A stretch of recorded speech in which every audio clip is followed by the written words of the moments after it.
Breaking news. Brian Thompson, CEO of United Healthcare, a division of America's largest insurance company, was fatally shot in a targeted attack Wednesday morning in Manhattan. Thompson was in New York City for the company's Investor Day. According to the NYPD, the attack was premeditated, though the motive remains unclear. The suspect fled the scene on an e-bike heading into Central Park.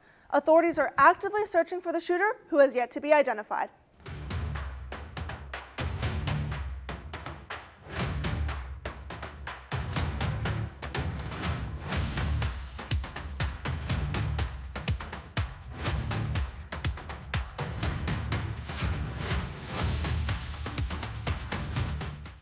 Widener University has been voted one of the 2024 election's most engaged campuses, per the All-Campus Democracy Challenge.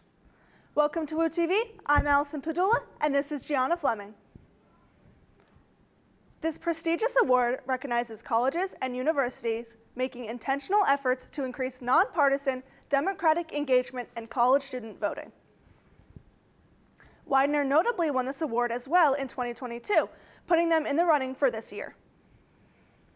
As SEPTA continues to struggle with funding issues, temporary relief has been allocated. The Delaware Valley Planning Commission approved Pennsylvania's Governor Josh Shapiro's $153 million lifeline. This money comes from what was intended to be a federal highway infrastructure support fund. Through this move, SEPTA will avoid significant service cuts in the immediate future. Fares have also increased to support the agency's needs. Since Sunday, SEPTA has increased their fares by 7.5%. Those that use SEPTA, Keating, Travel Wallet, and other digital payments are now expected to pay $2.50. SEPTA's last fare increase was in 2017. Planned fare increases in 2020 were defeated due to the pandemic. After a decade of litigation, the North Wildwood City Council has voted to finally settle with the New Jersey Department of Environmental Protection. As part of the deal, the state will cancel $2 million worth of fines that were put against the city after a series of harmful beach repairs that created erosion. North Wildwood will drop its lawsuit against the New Jersey, in which they were seeking reimbursement of $30 million worth of sand. North Wildwood's mayor, Patrick Rosnello, expressed his excitement on putting this behind the city and moving forward. Spotify Wrapped dropped across the nation yesterday, giving users insight into their listening history throughout 2024. Globally, Taylor Swift was the top artist in 2024, with The Weeknd and Bad Bunny following close behind. Sabrina Carpenter's smash hit Espresso earned the top song spot. After a successful release back in April, podcasts also took off in popularity, with more than 500,000 users streaming at some point. My top artist on Spotify was obviously Taylor Swift. What was yours, Gionna? Mine was Britney Spears. Cool, I love Britney. I love Taylor. Get ready for finals week. The library will continue its extended hours for finals week, opening at 7:30 a.m. and closing at 1 a.m. on weekdays. Saturday, December 7th, the library will open at 10 a.m., and on Sunday, December 8th, they will open at noon. The closing time on weekends is also 1 a.m., so make sure to take advantage and get some last-minute studying in. Snacks are also provided on a first-come, first-served basis. Ready to celebrate the festive season? Widener's Residence Hall Association is hosting another late-night breakfast. The event, with the North Pole theme, takes place on December 6th at 8 p.m. outside of the Pride Cafeteria. Students are welcome to enjoy various foods, of sweets, and tasty treats right before finals. There will also be prizes and games. Dress code is your coziest pajamas. Now over to our weather anchor, Max Keating, outside Old Main, with our live weather update. Thank you, Allison. Right now, we're looking at a temperature of 34 degrees, but due to the extreme wind, it's feeling much colder. So be sure to bundle up if you're going outside tonight, because it's only getting colder from here. That's all for now. Stay tuned for the rest of the week later. Back to you, Anthony. Next at the sports desk, we are covering Rocky Fest, Eagles domination, and the Pride's Jalen Walker. Stay tuned for more after this. Wherever you go at Widener, you've always got your pride. Everywhere you go, and behind everything you do. And before you know it, you are working in your field, realizing your life's ambitions before you even leave Widener. If you have a dream, come join us. Widener University. Many roars, one pride.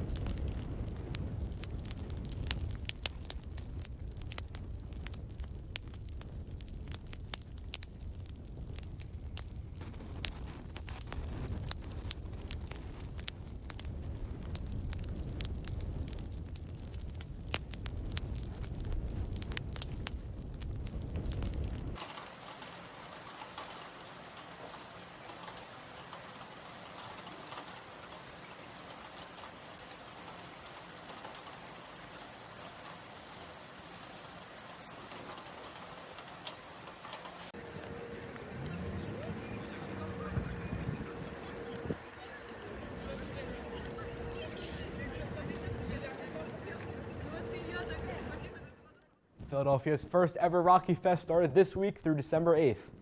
The city kicked off the festival on Tuesday, where fans gathered on the top of the Art Museum steps to watch for the first time in 3 decades the Rocky statue owned by Sylvester Stallone be revealed. The statue will remain there on loan until December 31st. Each day this week, events will take place in iconic locations that are featured throughout the franchise. Rocky Fest will then end on Sunday with a date at the Philadelphia Zoo, where in the film, Rocky asks Adrian to be his wife. And now for some sports. Welcome to the Sports Desk. I'm Anthony Fedeli.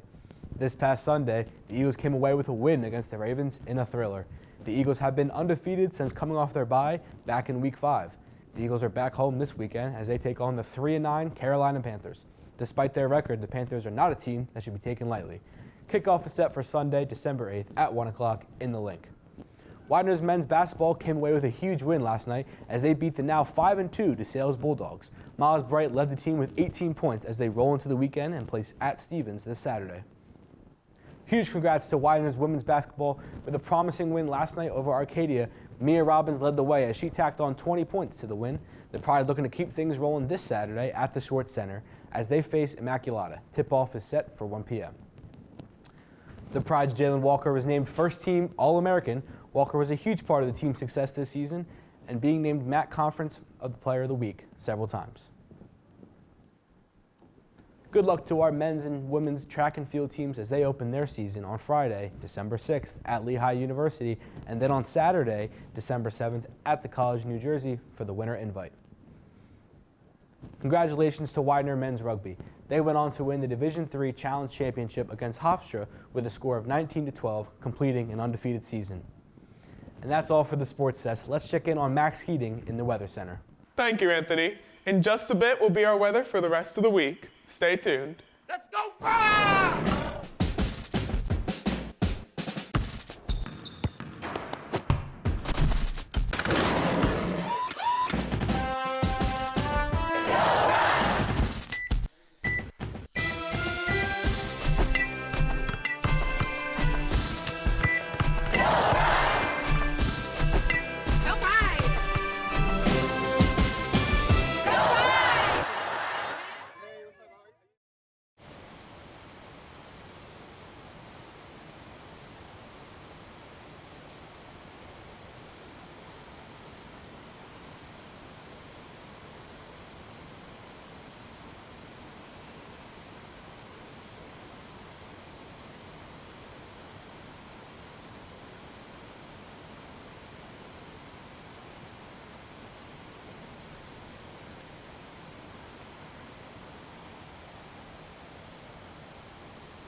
For our final episode of the semester, we're excited to introduce a brand new segment, Ryan Reviews. Join our report, Ryan Francis, as he explores and reviews different restaurants in the Chester area.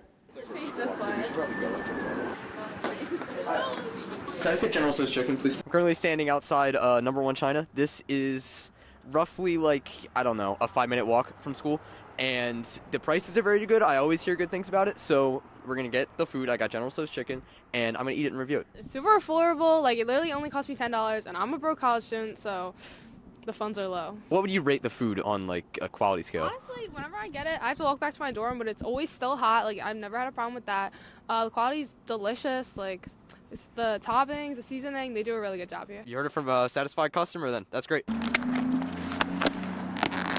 I got General Tso's chicken, I got broccoli, I got pork fried rice, and I got egg roll, and that was $10.13, which is very, very affordable. That's great for Chinese food. And we're going to try it right now. We're going to see how it is. So my tongue is extremely burnt, but this food is really good. The chicken is still hot. We got this maybe 10 minutes ago, and it's still warm. And they also give you so much in the package, you can kind of tell. The service was also really quick. It took 10 minutes for them to get me my food. I think even less maybe. It took 7 minutes. So if you need a place to go and you don't want to eat on campus, but you also don't want to get Grubhub, this is like a 5-minute walk. I cannot recommend number 1 China enough.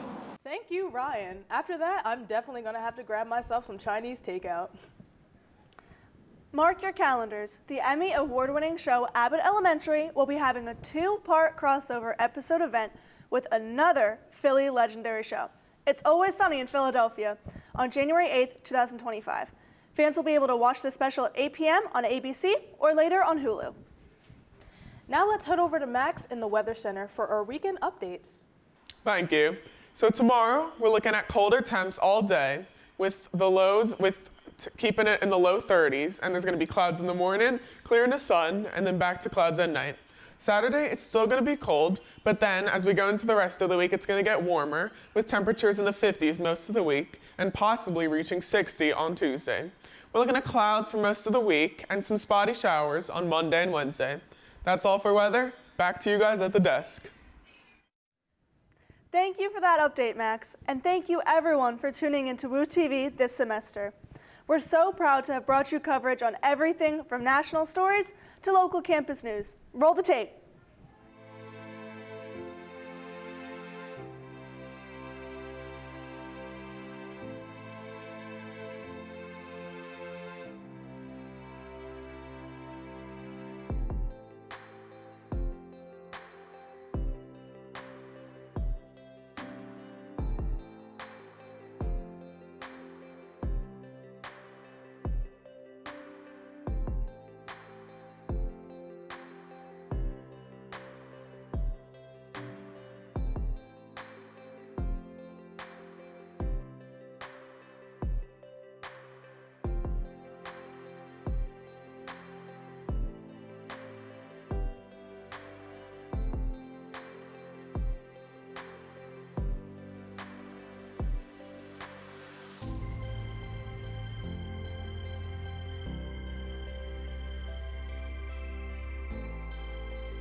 Make sure to follow us on Woo TV on all our socials to keep updated over the break. For the last time this semester, for Max Keating, Anthony Fedeli, and Allison Padula, I'm Gionna Flemming, and thank you and have a good night.